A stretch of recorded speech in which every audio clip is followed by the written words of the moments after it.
Algebra 2, Chapter 6.1, Graphing Cubic Functions.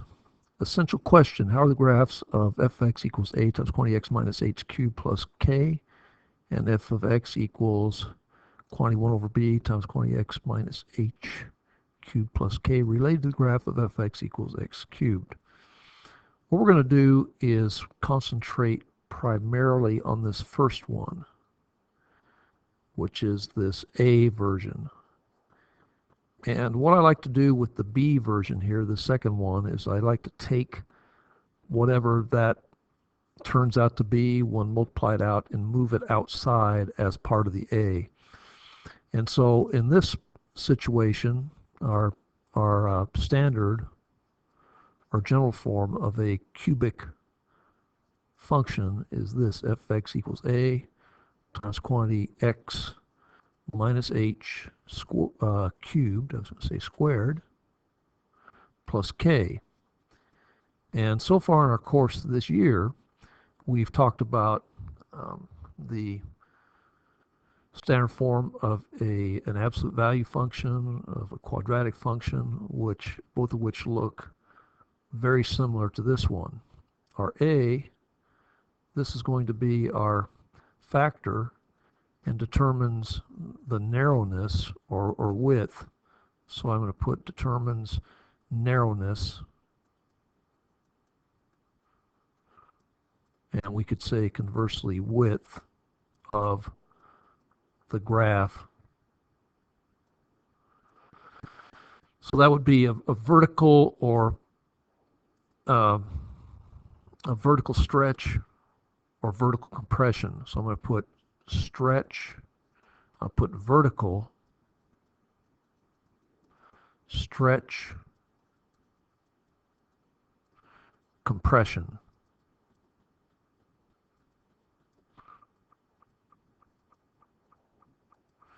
And then we have this H. This H is going to be the moves left or right.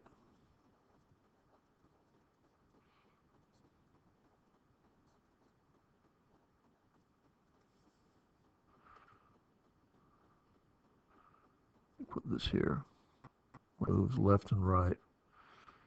And again, similar to what we saw in the form of an absolute value function or a quadratic function. And this k is going to move up or down.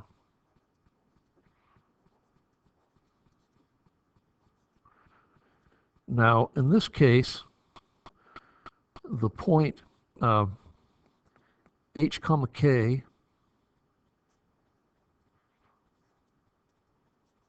is not our vertex.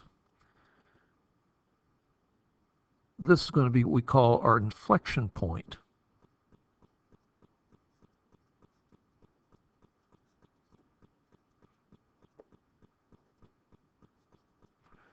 And we're going to talk about what that is. And mostly that's one of the things we really go over in more detail in calculus. So let's go ahead and look at some examples here. So we have our takes to analyze key attributes, domain, range, intercepts, symmetries, asymptotic behavior. And one thing also we have for this is odd or even behavior.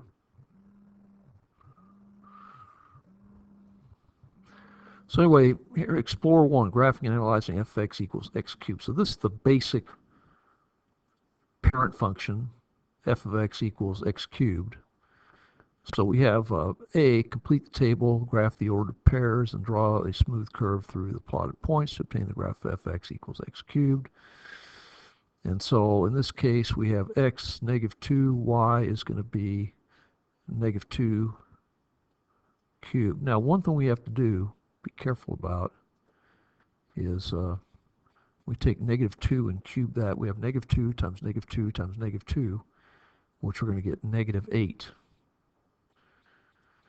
Now, in the case of when we had y equals x squared, the squaring would turn this negative 2 positive. But when we have a negative, when we cube a negative number, the product of that cubing can be negative, which in this case it is.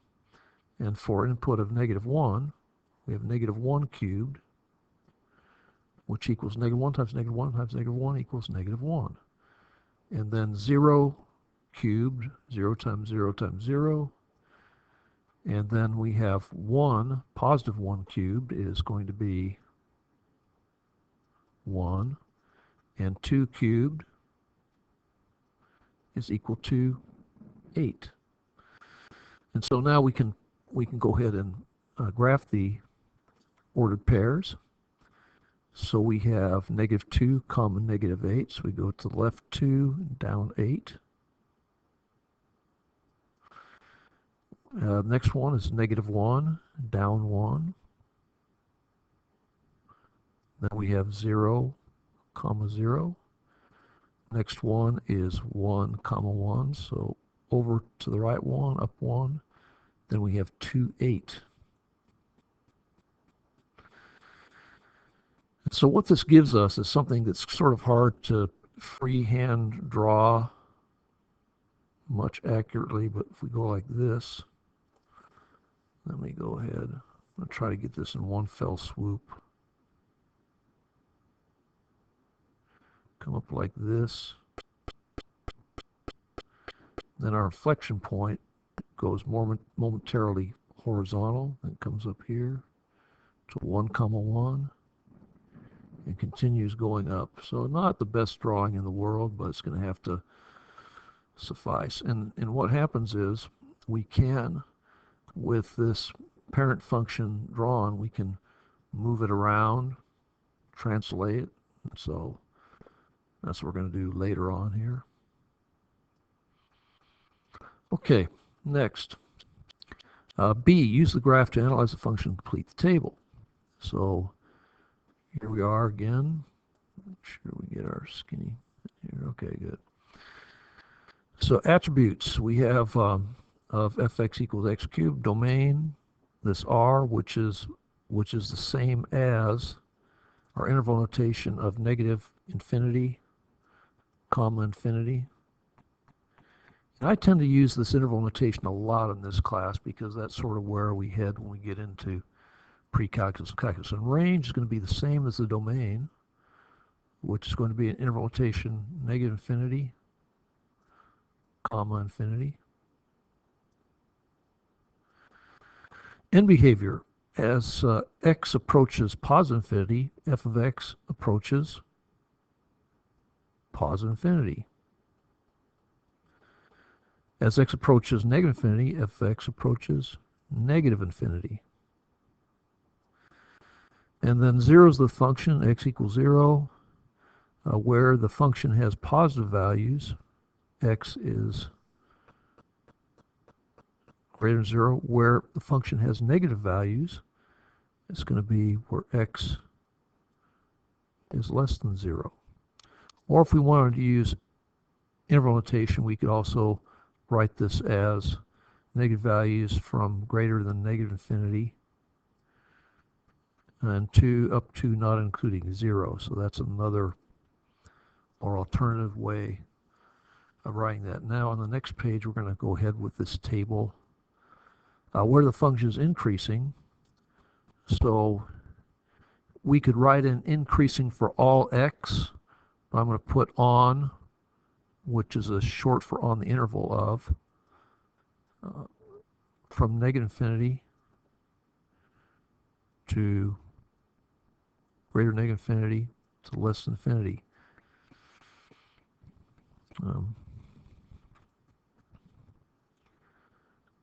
Where the function is decreasing, the function never decreases. Is the function even, odd, or neither? Well, the function is odd, and I don't want to. Basically, an odd function is one in which you have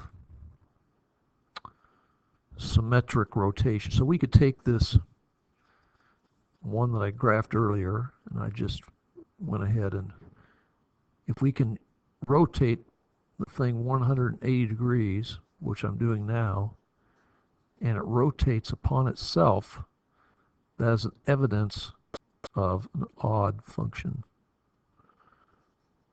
So it's not, didn't go perfectly because of the way the thing was drawn, but so that's the basic idea graphically of what an odd function looks like. Okay, next. I'm going to, these reflections, I'm going to,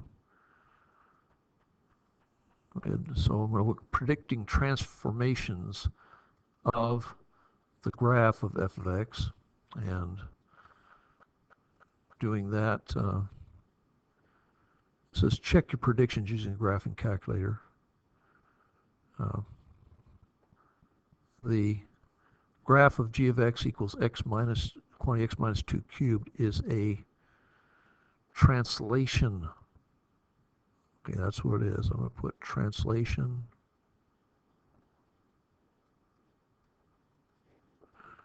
of the graph of f of x right, up, down, left 2 units. Well, this h, and looking back at our, we came at the beginning here, this h moves left or right. So we put x plus moves to the left, x minus to the right. So if we had x minus 2, let's go back here. So x minus to the right, x plus moves to the x minus to the right, so we're going to go right to the right. And this is one of the ones we can use in our graphing calculator. In fact, I'm going to go ahead and spark that up, just take a look at it here quickly. Here it is. It's just going to come up. Let me work on some other stuff. In the meantime, the graph of g of x equals quantity x plus 2 cubed is a translation also. And which way did we translate? In this case, we have x plus, so we are translating counterintuitively perhaps to the left 2 units. And I'm going to graph those quickly here, I hope. Okay, let's go here.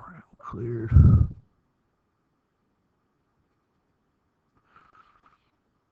So we go over here and put in this quantity x minus 2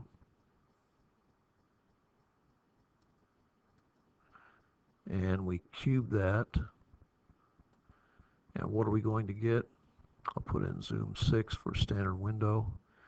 And you can see that that inflection point is moved over 2 units to the right. And this next one here, if we put in quantity x plus 2,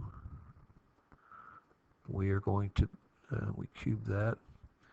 We are, this red one should be over to the left. See that? Okay. Next.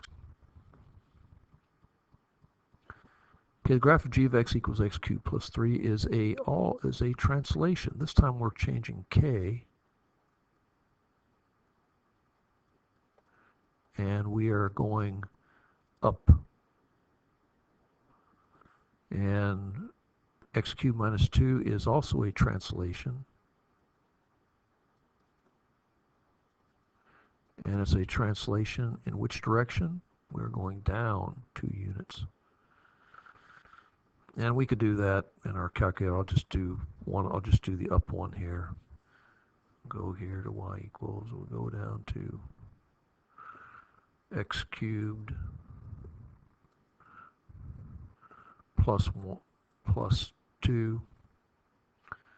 There we go. See, the inflection point has gone up from the origin 2 units. Okay. C, predict the effective parameter on the graph of g of x equals ax cubed for each function. The graph of g of x equals 2x cubed is a vertical, I'm going to abbreviate for space sake, vertical stretch of the graph of fx by a factor of 2. And that's easy because 2 is multiplied. What does a factor do? A factor is a number that multiplies. And then b, the graph of g of x equals negative 1/2 x cubed, is it'll be a vertical it'll be a vertical compression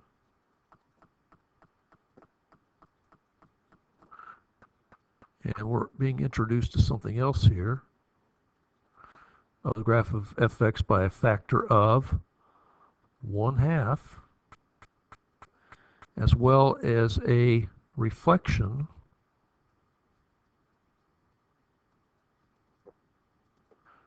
across the x-axis. So basically what we're doing is we're taking this,